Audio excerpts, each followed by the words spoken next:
আচ্ছা, আমরা আরেকটা কোশ্চেন দেখি। যদি এমন হয় যে 0.05 এর বর্গ নির্ণয় করতে হবে, তাহলে আমরা কি দেখছিলাম কিছুক্ষণ আগে, যে যদি 0.01 এর উপর স্কোয়ার থাকে তাহলে আমরা কি বলছিলাম যে পয়েন্ট নিতে হবে। এখানে আছে একটা সংখ্যা, এই জন্য আমরা স্কোয়ারের জন্য তো দুটো নিবই, তার সাথে আর একটা বেশি নিয়ে স্কোয়ার মানে 1 এমন একটা, তাই না?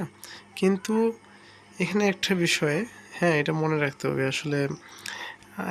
এটা মনে না রাখলেই নয় যে এটা ক্ষেত্রে কিন্তু যখন হচ্ছে এই যে সংখ্যাটা থাকবে, পয়েন্টের উপরে যে সংখ্যাটা থাকবে, এটা কি স্কোয়ার করে যদি দশকের ঘরে যায়, 5-এর উপর স্কোয়ার করলে কত হয়? 25। তার মানে কি এটা দশকের ঘরে চলে গেছে, তাই না?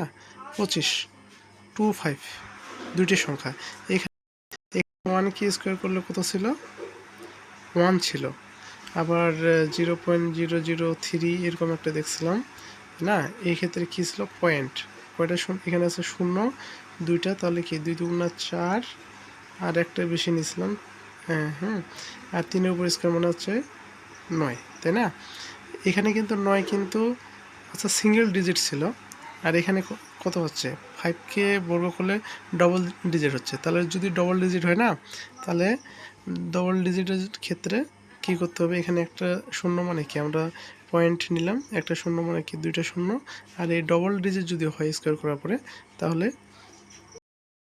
যে পয়েন্টের পর হচ্ছে এখানে একটা থাকলে দুইটা, তারপর অতিরিক্ত একটা নিতে হবে, সেটা কিন্তু নেওয়া যাবে না যদি ডবল ডিজিট হয়।